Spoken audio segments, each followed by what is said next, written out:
All right, that's a good thing. And then I'll do a short countdown. I'll do kind of the introduction, then I'll do the detailed introduction of what you have. And I'll say something like, hey, I know we've talked before, but tell us your backstory and how you got involved in the Shroud, and then we'll go from there. You sent me all those slides, which, by the way, I got to tell you, I was very impressed. That is a really good work. And it made a lot of sense. I read through them when you first sent them, and then I was just rereading them this morning, and I very impressive. So good work, very good work.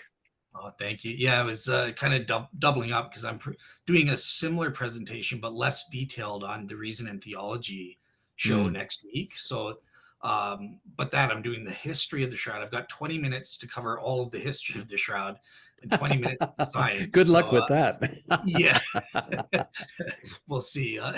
We'll see what Yeah. I can do. But yeah, Well, you know similar.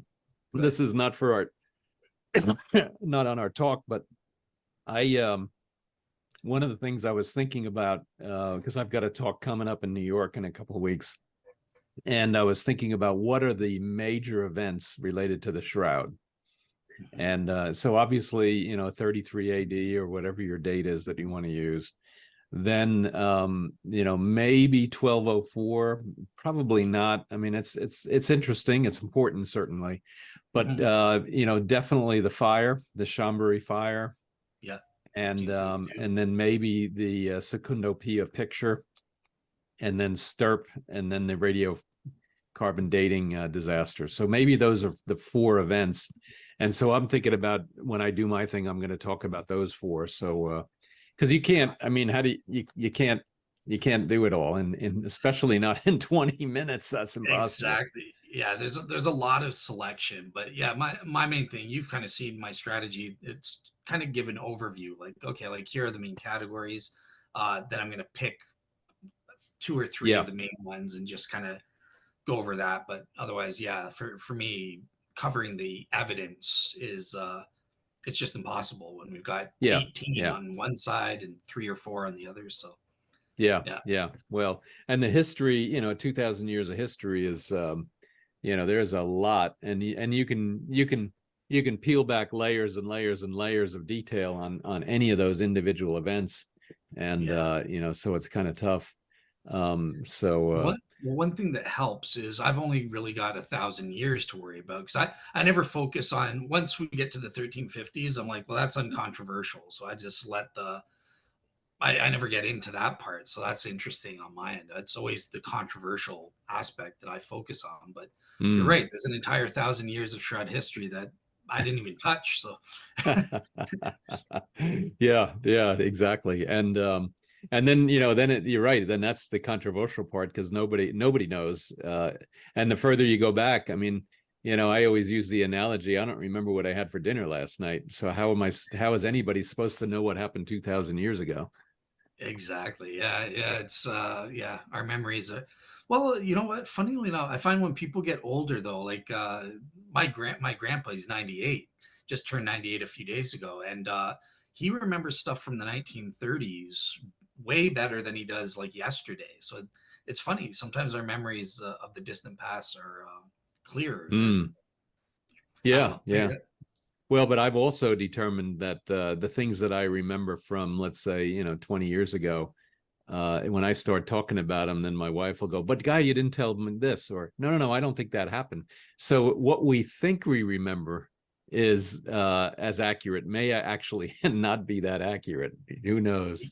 Yeah. No, Yeah. that is true. Yeah, because it's we our long-term memories, we focus Richard Bauckham's done a study on how memory works in terms of the gospel traditions and depending on what it is and stuff, right? So it's not so much we remember the first thing, it's once we form that memory, the first recounting really plays the large role of how we remember it. So if our first recounting of that event is off, then it'll be off forever kind of thing. So Oh, no kidding. That is interesting. That is very interesting. All right, well, yeah. let's get started. Okay. We could talk One forever on one this. We quick could, question. yeah. One quick question for you just before we begin. And you mentioned that you were going to speak to Cameron Bertuzzi. I'm assuming he I said no. I didn't get a response. So what I sent him an email and he didn't answer the email. I've gotten other emails from him, but I never got a response on that one.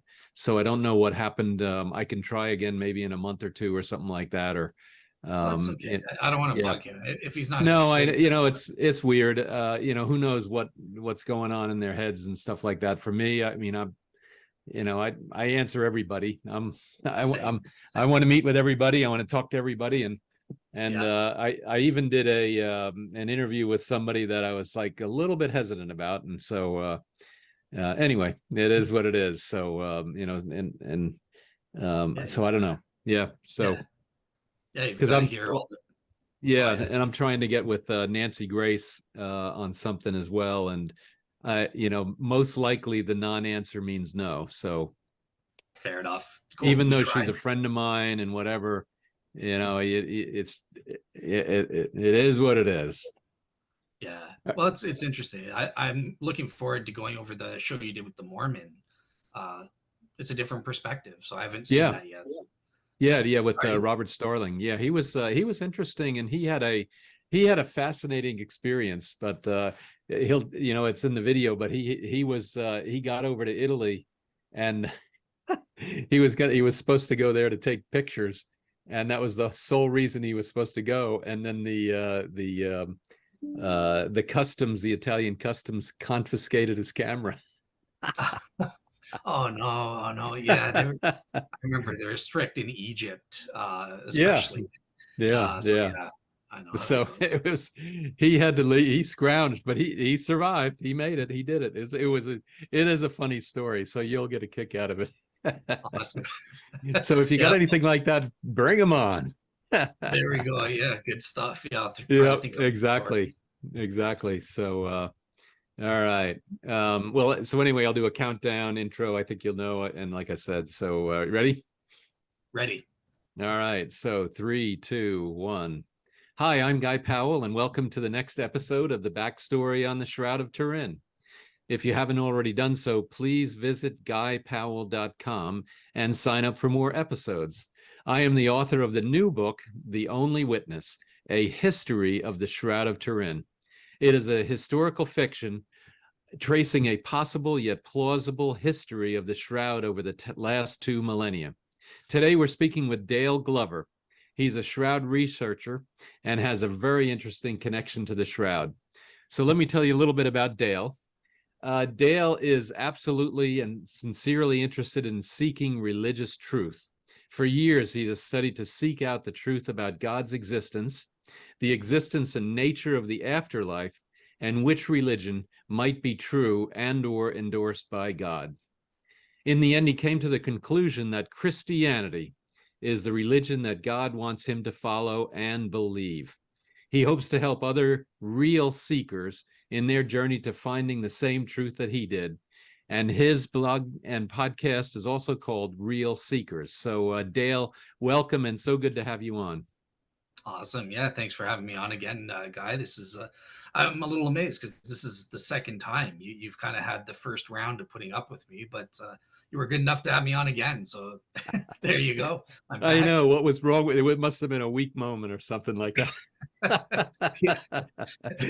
No, Hey, absolutely. And this is getting a little bit off, but you sent me a PowerPoint of some of your thinking, and very impressive and very, very impressive. So good logical framework and everything related to it. I enjoyed reading it. So thanks for sending that. But in any case, I know we've already talked about it once, but tell us how you got involved in the Shroud. What's your backstory on the Shroud of Turin? yeah, so as you could tell from the little intro blurb there, so I kind of began my religious research quest, around 2009, 2010. And from there, I was looking at the various religions and the positive and negative evidences for and against those religions. And obviously, for me, one of the four positive evidences in favor of Christianity was the Shroud of Turin. And like most people on here, it was Gary Habermas who really even put the Shroud on the map. Before that, oh, it's Catholic stuff. I don't believe in that stuff, right? But when I saw that he was taking it seriously, that really forced me to look into it. And I started getting involved with people like Barry Schwartz and really learning all of the scientific evidence behind it. So, yeah, I was amazed at, the image formation question was really what interested me even more so than the historicity of the Shroud type deal. So, yeah, that played a role. In the end, I came out to my 53.14% probability that Christianity is true with my Bayes theorem, and I became a Christian ever since. So, yeah. Fantastic. Well, we're going to try and stay away from statistics though today, because it's statistics that really messed up the radiocarbon dating, and Yeah. I still don't get it all. I I don't know. I deal with a lot of statistics today, and I still have trouble with it. But Yeah. in any Yeah. case, you came up with an approach to studying the Shroud called the minimal relevant features, or MRF. Tell us a little bit about that. All right. Well, let me just share my screen. You're mentioning the slides. So I'll Sure, start. That's our absolutely. first question. Is that popping up? It is. It's perfect. All right. Awesome. So yeah, so in terms of the first question, last time I was on your show, we really went into a lot of detail on my minimal relevant features approach and the theory behind it. But just to kind of recap for today, so similar to Dr. Gary Habermas's minimal facts approach for the resurrection and evaluating the historical evidence, I've developed what I call this minimal relevant features approach to studying the Shroud of Turin's images. So essentially this is I break it down into two fundamental aspects. As Mike Lacona says, there are facts and there's method. So in terms of the facts, these are what I'm referring to as the minimal relevant features. So these are the physical and chemical properties of the Shroud's body and bloodstain images that were kind of discovered by Stirp in 1978 and subsequent to that. And there's really two criteria to qualify as an MRF. Number one, you have to be highly evidenced and substantiated in credible peer-reviewed science journals.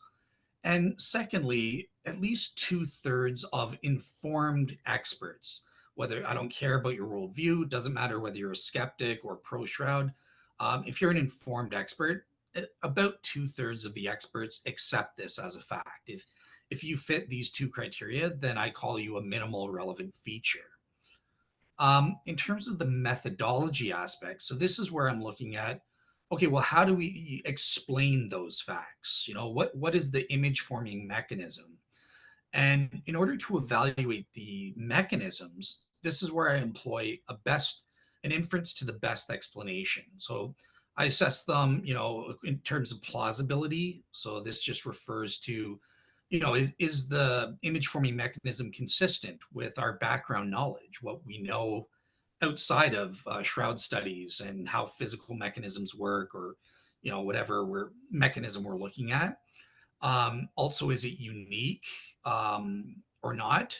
Are there precedents of similar Shroud-like images?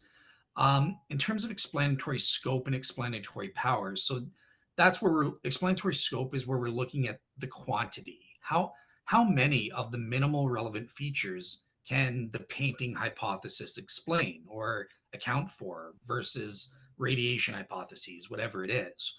Obviously, the more minimal relevant features you explain, the better. And if you fail even one, obviously you're a failure as an explanation. Explanatory power is more about the quality. And I think this is the most important criterion myself, maybe with explanatory scope up there as well. But this is really talking about how well does the painting hypothesis or powder rubbing or direct contact, whatever it is, how well does this explain those minimal relevant features? Does it do so with any vagueness or ambiguity? Does it just outright fail to explain it? And then my last criterion is simplicity, right? So the least amount of ad hoc or unproven assumptions a hypothesis incorporates, the better or more likely that hypothesis is to be true. So, yeah, this refers, we'll see that several hypotheses have these ad hoc components, and you really want to reduce that down, because the more unevidenced assumptions you're employing, well, that makes it less likely to be true relative to other um, explanations. So yeah, that's it for the first question. Yeah, absolutely. And I like that. I also like the kind of the two-dimensional approach of what you have there, the explanatory scope, how many facts or pieces of evidence apply, and then the quality of each of those, because I think you do have to have a quantity and a quality related to it. And although one of the things, I guess, on the explanatory power, though, quality can sometimes be subjective to the viewer or to the author or what have you. How do you remove that kind of potential ambiguity or potential bias from the viewer? Yeah, so I think that's going to be inherent. That kind of possible subjective bias will be an inherent issue no matter what side you're on to some extent, because at the end of the day, we're employing abductive reasoning, right? Which just means an inference to the best explanation. And there is always going to be some element of subjectivity there. But in order to mitigate against that bias, this is why we present our reasons. And on this front, it can be entirely objectively scientific that certain hypotheses, it's a little ambiguous whether they can actually explain something, or we can outright prove, look, it just outright fails. Like the painting, as we'll see in a bit, the painting hypothesis just outright inherently fails to explain the superficiality or something like that. So there's always going to be some element of subjectivity, but we can mitigate against it by presenting our reasons, and to whatever extent we're able to, basing that on objective scientific evidence or findings and stuff that we know. Yeah, fantastic. Well, now that we've got the PowerPoint going, why don't we do this? Why don't we?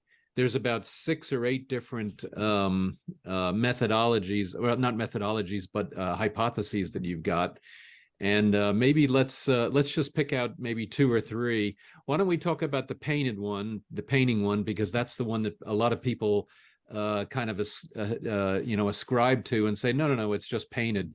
So let's maybe talk about that one and go from there.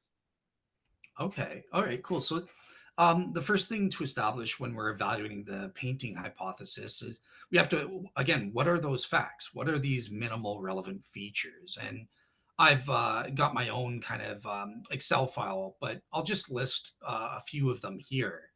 So, number one is what's been called the photo negative. So the lights and darks on the Shroud of Turin have been reversed. This is what you see in those black and white pictures from 1898 going back to Secondo Pia. We also have body image uniformity. So, in terms of color intensity, every single body image fibril is colored exactly uniformly in terms of the color. One isn't darker than another or lighter than another.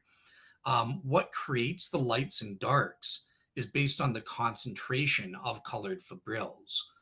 Um, we also have body image uniform density of color. So this means on the frontal and dorsal side, the maximum darkness or color densities are uniform. They're the same. We also have the topographical information, otherwise known as the three dimensionality. There's topographical or 3D information encoded into the Shroud's body images. We also have this key one, the vertically mapped wrapping distortions, as proven by Dr. John Jackson in his paper. So it just means that whatever encoded the process went in a straight line or a curvy linear encodation path. We also have body image superficiality. So it's superficial on a fabric, thread, and fiber level. So yeah, in terms of the thread level, only the top 2 to 3 fibrils have any color on them. It doesn't penetrate deeper into the thread. Same with the fibrils. It's only something like 0.2 micrometers, I believe.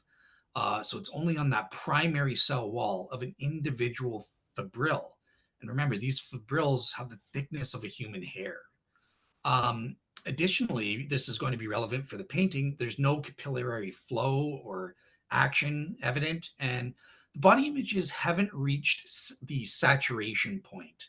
That means they're not as dark as they could be. In fact, it's been quantified by Stirp. They're maybe about 23%, if I remember right. The darkest part of the shroud, around the nose and face, is only about 23% saturated, meaning it could be a heck of a lot darker than it is.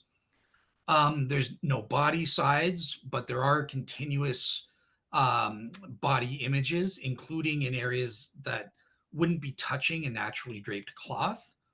There's body image diffuseness, meaning there's no definable borders around the images, but yet it has a relatively high resolution.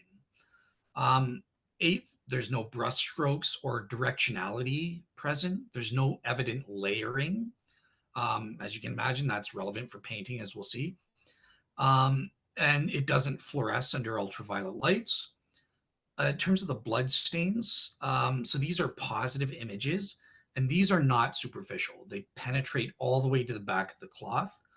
And really, the two most important features, I think, are there's no body images underneath the blood stains. So a lot of pro shroud, it's debatable, but a lot of pro shroud people believe the best explanation is that the blood stains were deposited on the cloth first, in whatever way you think, and the blood stains interfered with whatever process created the body images. So therefore, it prevented body images from forming underneath those blood stains and the serum retraction rings. Also, there's no major damage or smearing or alteration that appears on the shroud's blood stains.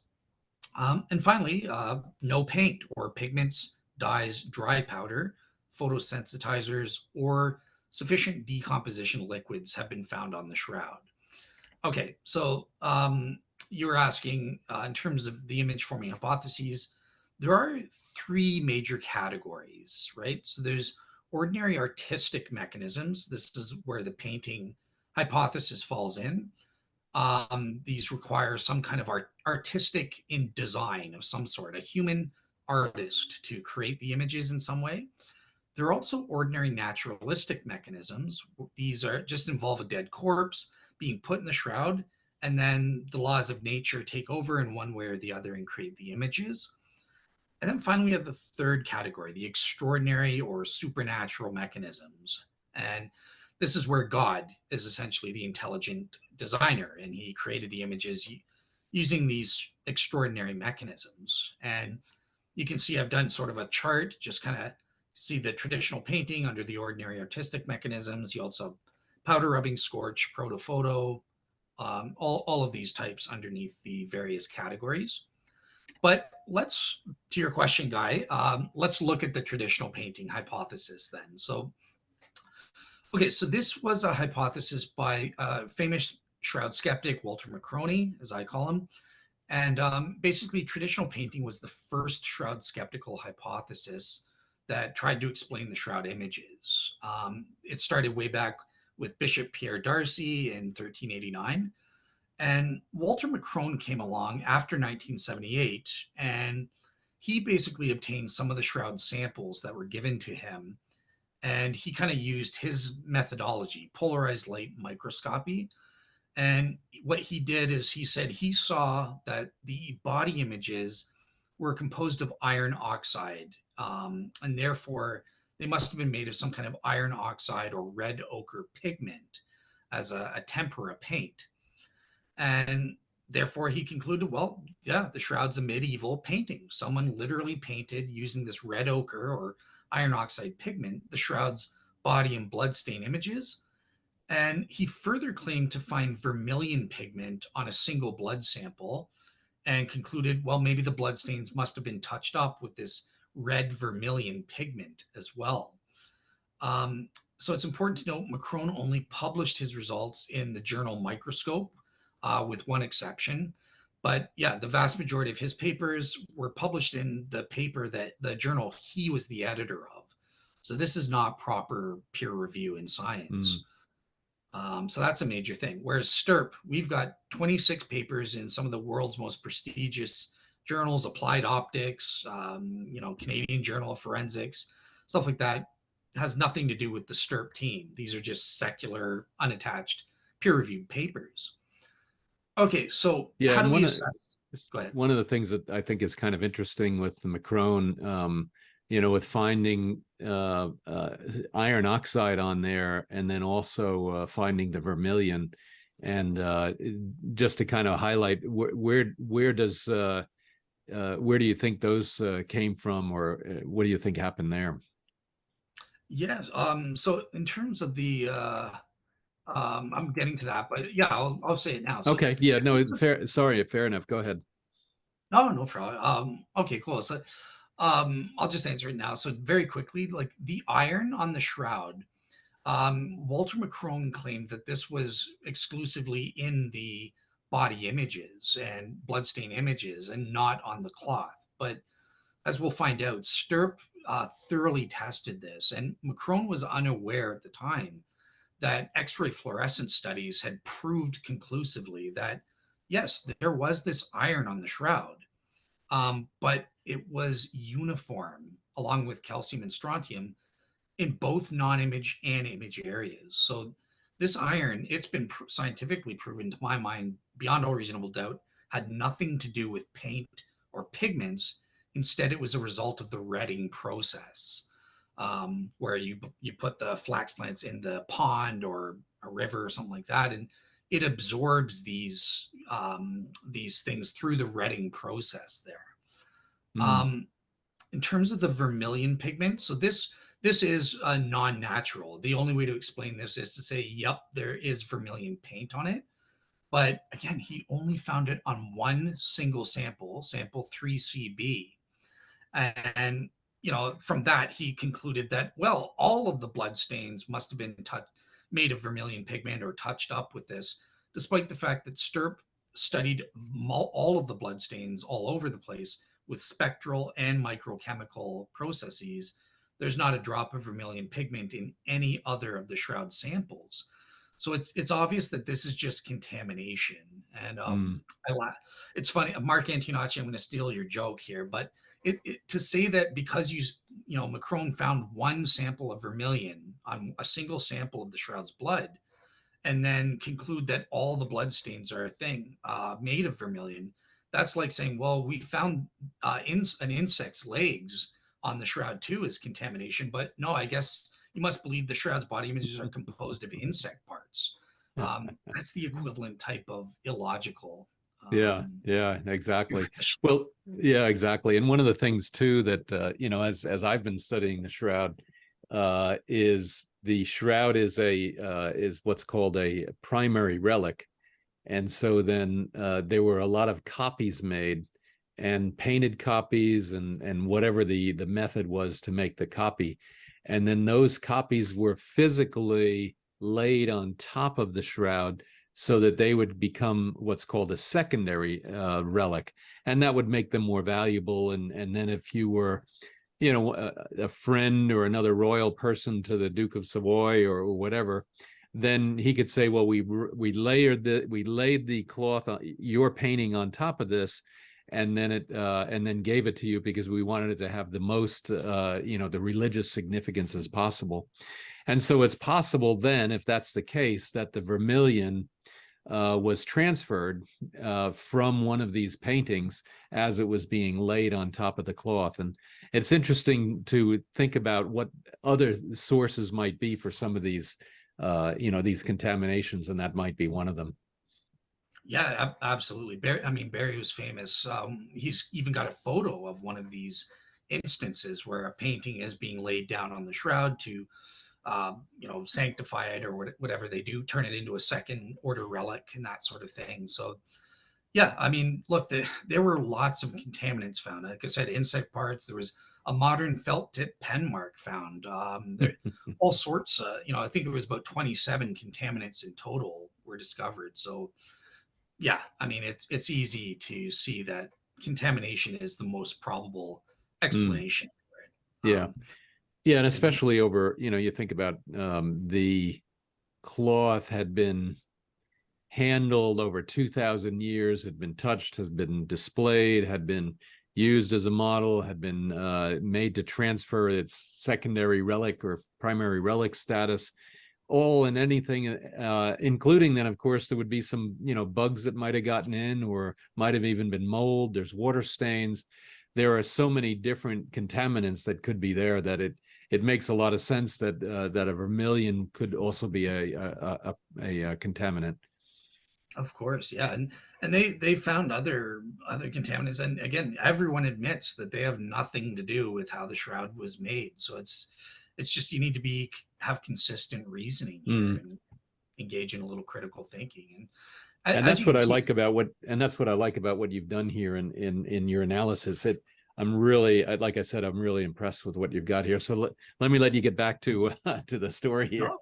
no, no problem. Awesome. So you saved me time in the future because yeah, that I have a slide coming up that says everything we just said. So look, totally independent of the question of composition, you can see the painting hypothesis fails miserably. I think there's one that's possibly worse, known as the boiling hypothesis from the Renaissance period. But the painting hypothesis is literally the worst of all modern shroud skeptical theories. I don't think it clearly passes even one of the minimal relevant features in terms of providing an explanation. Even with negativity, I'm trying to be as charitable as I can, and it's questionable. Why on earth would an artist paint a photo negative image with lights and darks being reversed and lefts and rights being reversed? And it's totally unique. This is implausible. There are no historical precedents for something like this until the shroud pops up, and then some subsequent copies, people copying the shroud, they display this feature. So that's at best questionable. And Mm. on everything else, it fails, right? In terms of uniformity, painting method cannot achieve this because he'll apply the paintbrush with different varying degrees of intensity, and therefore more foreign material or paint will end up in some spots versus others. There would be this patchwork. It would not be uniform where every single fibril is colored exactly the same intensity of color. There would be, no brush strokes or directionality. That's impossible. Every other painting in existence has this. They all have definable borders, so they wouldn't have this image diffuseness. Um, the three dimensionality, vertical mapping. It's just virtually impossible that any artist could create images with these features that we see on the shroud. And what's amazing is that the stirrup scientists even conducted experiments to test this. They even hired on a bunch of certified forensic artists, and they were totally unable to recreate these features of the shroud's images. And that's with cheating, right? They got to correct their work because a medieval artist, he didn't have a VP8 image analyzer to check, hey, am I getting this three-dimensionally correct or not? The forensic artist could do that and go back and redo it. And they were given anchor points to help them in reproducing this feature, something a medieval artist wouldn't have had. And yet these certified forensic artists still failed. And that, yeah, so that it's just virtually impossible. Human beings don't have the motor skills, the hand-eye brain coordination Right. abilities necessary to create this. Yeah, and Um, then you also mentioned in the other page you had the capillary effects. If you were going to have paint, it would then seep down, so that would then mean that the superficiality wouldn't count. And then also I heard one, I was reading about one the other day, which was if the linen cloth had been folded right there, if the paint was anywhere thick at the fold, it would crack. And there's no cracks in any of the image. So there's even some mechanical things that also basically refute the possibility that this is a painting. Exactly. Yeah, that's a great point. I missed that one. So shame on me. Yeah, that's another point to again, there's just so much that Yeah, goes yeah, against the painting hypothesis there, as you can see, right? Yeah, yeah, I mean, absolutely. how would Um, oh Go go ahead. ahead. No, no, no, go One ahead. last point, and then we can move on. But with the blood stains, just something there. Look, ultraviolet fluorescence spectral tests have proven that these things have a invisible serum retraction ring. Now, if Walter Macron is correct, and he didn't paint those using real blood, but he used pigments, how on God's green earth could this medieval genius know about invisible serum retraction rings Mm. and somehow paint them on with paint so that modern scientists can only see them with ultraviolet fluorescence? That's Explain impossible. what the serum rings are, just to make sure that we all understand. Yeah, so when you have blood that is on a surface or something like that, it as part of the congealing process, it retracts, and when it retracts, it squeezes out this clear liquid serum, and this forms a ring around the blood stains that we call the serum retraction rings. Now, the point here is that you can't see these with the naked eye. You can only see them, like in CSI shows with the ultraviolet fluorescence where they show up and stuff like that. The proteins fluoresce or whatever. So yeah, Yeah. positing someone painting that with pigment, get out of here. No. Yeah, well, they would had to have had the understanding, certainly, of that, number one, and then number two, they would have had to have known how to paint with some kind of a clear liquid, which is also kind of interesting. And then I think Pam Moon also had one, and that was that the water stains would also affect if it were paint, the water stains that are evident throughout would also affect the image, a painted image, if it were out of paint. And because they're not affected by the water stains, that's also one other feature that kind of comes out of the fact that it can't be a paint. That's a great point. Yeah. So like, I'm going to be when I present my thing on, I'm going to be on S.J. Thomason's channel later this month, going into detail on the painting hypothesis. And one of the things I left out of here just for time is there's even without STIRP, throw all of this stuff in the garbage. We can still falsify the painting hypothesis because back in 1532 we had a natural experiment. So in the first place, there was a raging fire, and this affected the shroud. Parts of silver, the silver case, burned right through the shroud of Turin. And in the first place, the fire didn't alter or chemically react with the images at all. And if it was painted, it would definitely have done so. Now, Macron tried to counter this and he said, oh, well, it was insulated because they folded the shroud up like 40 times or something like that. But if you think about it, again, that silver burnt right through the cloth. So it doesn't matter how many times it was folded, it wasn't insulated because we have images right next to these scorch Mm. holes and totally unaffected. And that's just also your point about, well, they also doused it in water during this fire, and look, the image isn't running or the color isn't migrating off as would be expected. If you pour water on any kind of painting, the color is going to migrate off. It's gonna run off, and it's going to be messed up. Mm. That's not what happened with the shroud. Yeah, absolutely. So why don't we do this? Let's pick one other one, and in interest of time, unless you've got more that you want to talk about the painting, and then otherwise, what my personal favorite is the vertical columnization of the neutron particles with Rucker, but whichever one you want to pick. So Okay, totally up to you. So going to the all right. Uh, oh yeah, let's great. do Ray Rogers' My Yard, because there's a new paper that's coming out or came out about that, and I don't know how to pronounce the name, but this My Yard reaction. Let's do that one. Let's talk through that one. Okay, awesome. So this is an example of an ordinary naturalistic mechanism, right? So dead corpse and just the laws of nature. It doesn't require any supernatural intervention or any artistic intervention. And It was first proposed by Ray Rogers. Kelly Kearse has done an update where he's combining the Maillard reaction with skin effects of some sort. So there's a bit of an update there. But in terms of Ray Rogers, he basically proposed this Maillard reaction, chemical reaction, where the body would give off certain gas as it was decomposing in the tomb and wrapped in the shroud. And it chemically reacted with a microscopically thin layer, contamination layer of starch.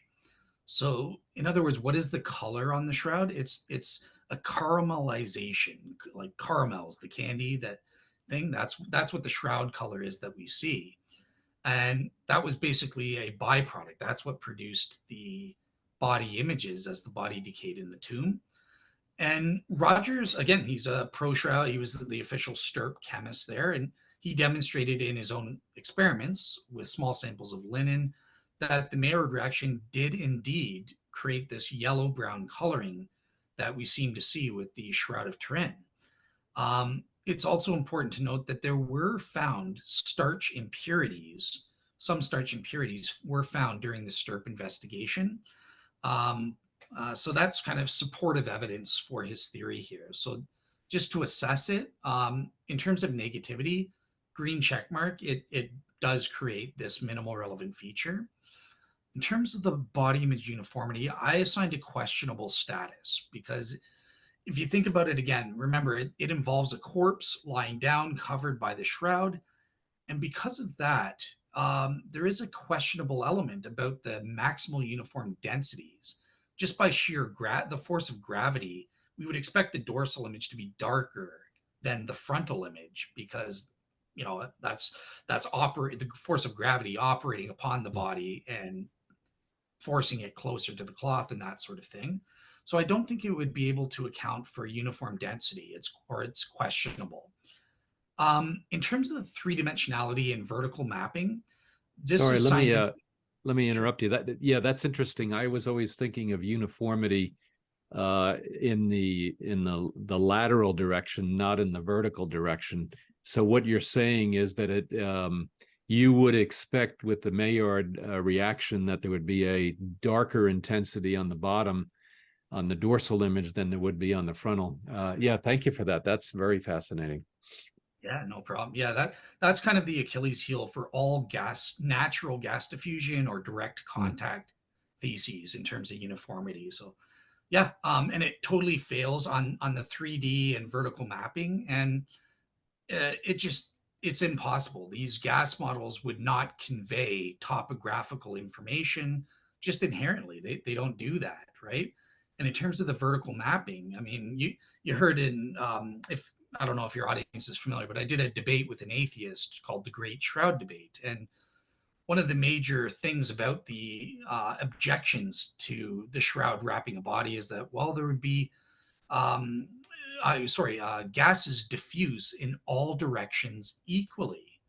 So, naturally speaking, they don't just vertically emit, and that sort of thing. And so, yeah, we would have a wider face known as the Agamemnon effect, where the face would be fatter because it's wrapped around the body and gases would diffuse from the sides of the face, the sides of the body equally with just the vertical direction. So, and guess what? Ray Rogers himself fully admits that his method fails on this front. And it was because of this, he said that, well, the Maillard reaction at best is only a partial explanation or solution. It has to work with some other mechanism that could guide the gases to create these minimal relevant features.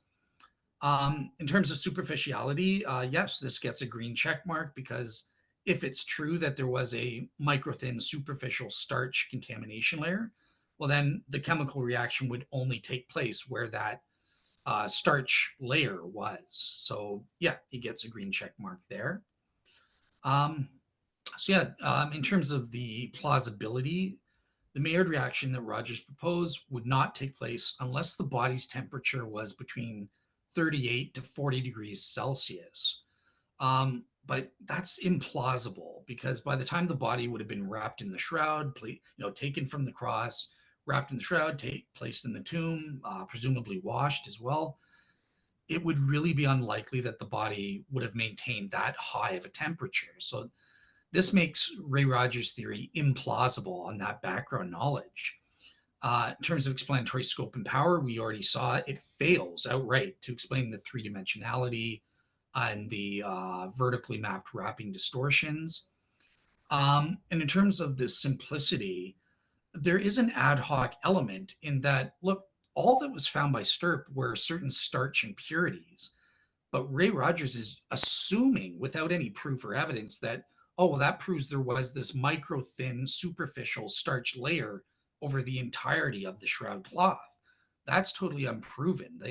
We don't have evidence for that. So that's an ad hoc component that he needs for his theory to work. So yeah, in a nutshell, that's my assessment of the Maillard reaction. Yeah, and I think too, kind of to your point about the gravity on the bottom versus the top, there also has to be some kind of a verticality. If the sides, for example, of your body, of your rib cage or of your legs were also emitting gases, they would have to, I guess, go up or go down. And maybe they're doing that just based on convection, where those gases are slightly warmer and then they're going to go up. And maybe because on the bottom side, they're coming out and they're eventually going to go up, but the cloth is directly touching those so that it has to go through the cloth before it can do anything. I think that verticality also is definitely a critical consideration here. I think I read a comment on Kelly Kearse's paper that there may have even been maybe it was ionized in some fashion and there was some kind of an electric charge or a field that would maybe have pulled things in a positive or negative.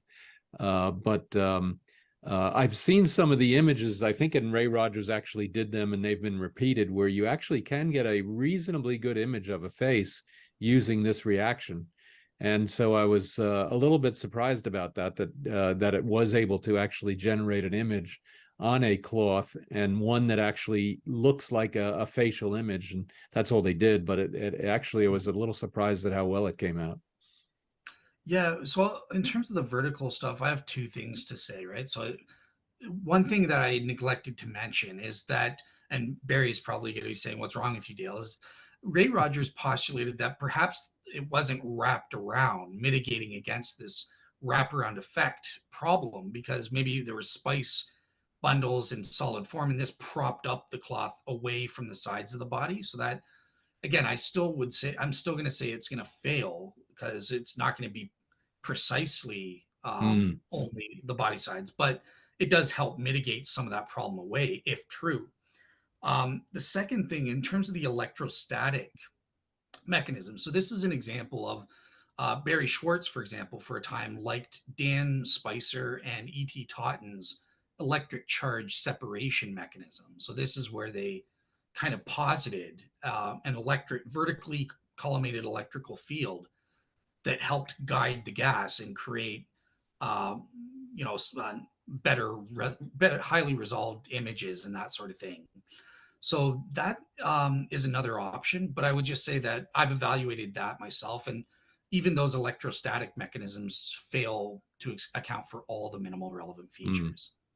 Yeah. Very good. Excellent. All right, so let's go to my favorite one, and that's the Rucker one with the proton or the neutron absorption hypothesis.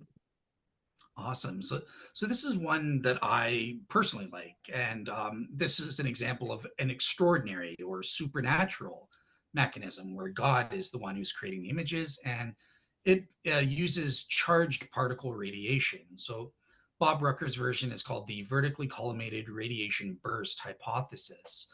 And this one, it used charged particles like protons or electrons and that sort of thing, along with some partial electrostatic mechanisms. And it basically says, look, there is this vertically collimated radiation burst at the moment of Jesus's resurrection. And this caused interacted with the cloth. So Basically, it was vertically collimated radiation burst from the body, and the charged particles in the burst caused a electrostatic discharge from the top superficial fibers that were facing the body, both the frontal side and on the dorsal side. And this caused heating or an ozone effect, which is what ultimately causes that yellow brown coloring of the shroud that we see today. Now, Bob's hypothesis is really great because it not only explains the images, it also helps to scientifically explain, if true, the erroneous carbon 14 dating that we got. Why did it give us this date of 1260 to 1390? Well, if the charged particles hypothesis is true, not only were the protons creating these images, but there was also neutrons in Jesus' body, and these were included in that burst. And these neutrons would pass right through the cloth and bounce on the wall, the limestone walls of the cave, and this would affect or alter the carbon 14 amounts in the cloth itself. Bada boom, bada bing, this explains why we got this erroneous medieval carbon dating. Um, and also, he has an idea about the blood. I'm not totally sure where I stand. Mark Antonacci has his own idea where the blood stains supernaturally disappeared and then reappeared on the cloth. Bob Rucker is saying, no, look, with my one mechanism, if there was this radiation burst vertically out from the body, the blood stains also, just by sheer force of that mechanism, would have been, boom, shoot it out onto the cloth in situ where they are, right? And without damage, alteration, and that sort of thing. It just would have been so rapid and intense, it would have just blasted the bloodstains onto the cloth where they are, both on the dorsal and frontal sides. So Bob Rucker's hypothesis is very simple. It covers all three of the aspects that we need to cover just from this one mechanism that he's suggesting. Okay, so yeah, number 6. Yeah, yeah. So if you were to rank which one you think is the most explanatory and the second most and third most, where do you come up with that, or what Yeah, what's your opinion on that? yeah, so I definitely go for the radiation hypotheses. I'm currently leaning in favor of Bob Rucker's hypothesis. For a long time, I really liked Mark Antonacci's historically consistent hypothesis, which is essentially the same, virtually the same. The only one major difference, though, is that Mark Antonacci believes in the cloth collapse, whereas Bob Rucker says no, that the cloth collapse can't be true. And from where I'm looking at it right now, I'm still open to it, but it does look like there are problems with the cloth collapse. So for that reason, I'm leaning towards Bob Rucker's vertically collimated radiation burst. Yeah. Yeah. Same here.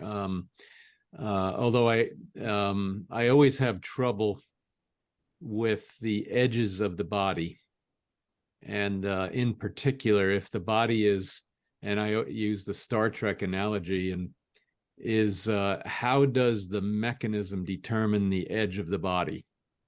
So, for example, there's blood beneath the skin and there's blood above the skin, which we see in all of the blood stains. And how did this mechanism know to only go to the surface of the skin and not include the blood that was on the skin? And so that's one thing. The other one I have trouble with as well is if the cloth is physically touching the skin, how does this mechanism know not to take any of the cloth with it? So when I think about, the transporter beam in Star Trek, how did that transporter beam know to take the shoes and not the floor underneath the shoes? How did it know exactly where that edge was? And how did it know to take the skin plus the clothing and then beam it up, so to speak? And so I around the edges, and obviously it's miraculous, so I'm okay with that. It's a God thing, and it's miraculous, and certainly, that he can do whatever he wants. But I always have trouble with how do you explain that the edges of each of that theory in particular, and then of course the disappearance of the body overall with any of the other theories is there has to be, so like the Maillard, I guess that's, I don't know how you pronounce it, has the chemicals being exuded and the gases exuded from the body, but it doesn't necessarily explain the disappearance of the body. Whereas what I like a little bit, or actually a lot, about the Rucker is that he kind of explains where all these neutrons that went from all the cells that were part of the body. And that's then where this shift in the carbon dating comes from, in terms of the conversion of the nitrogen 14 into the carbon 14. And lastly, his theory explains the dating of the carbon 14 dating from 1260 to 1390 exclamation point, and it explains the radiocarbon dating of the Sidarium, of being in the I think it's the 7th century or the 8th century. So it really is very explanatory, whereas some of the other theories don't consider what happened with the Sidarium, and this one actually does. And that's actually a good point. So the Maillard reaction doesn't explain how the carbon 14 dating would be wrong, and none of the theories, including Joe Marino's invisible reweave, explain why the Sidarium only gets has an age of in the 700s, because it should have an age somewhere else around the zeros, and it has an age from the 700s. So that one doesn't get kind of explained, even though I do believe that there was a very good likelihood that there was an invisible reweave or some kind of a reweave in that corner. Interesting. Yeah, it's so in terms of the carbon dating first, yeah, like I definitely see this as a plus, right? Because Bob's hypothesis is very simple.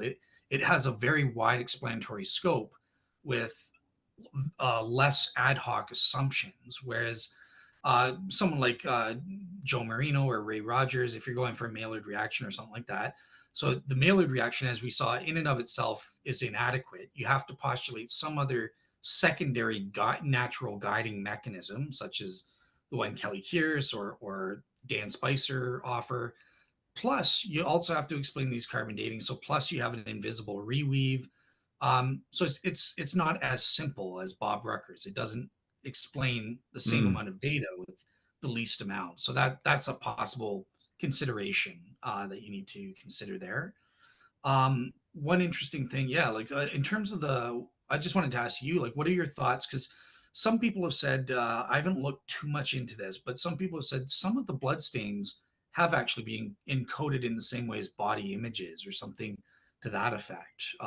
What are your thoughts on that? Because that was one of your objections there. So yeah, I hadn't heard that.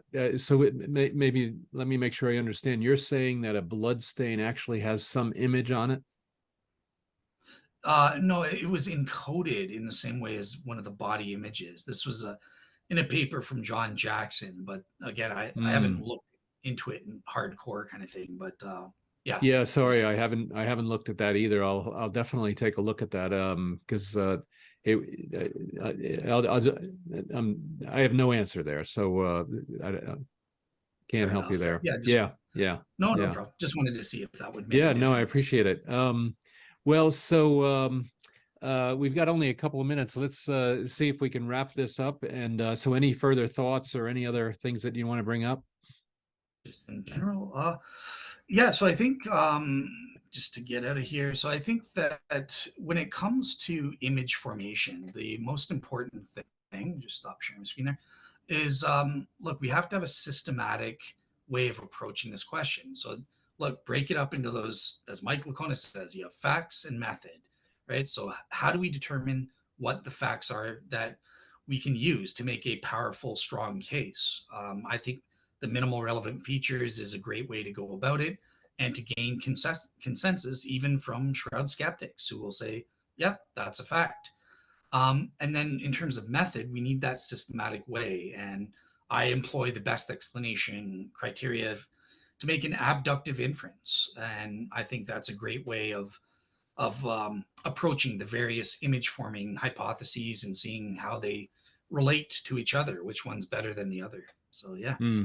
Yeah, and I like your breakdown of where it's potentially a painted or a man-made image versus some kind of other miraculous, and I like then how you've broken them down for the miraculous side, because I as a Shroud authenticist, there has to have been some kind of authentic, some kind of miraculous something that happened in there, and it may be that we never figure that out, but at least then the theories and the way you've broken it out, I think, really makes a lot of sense. And thank you for being willing to present that and discuss through that. That was awesome.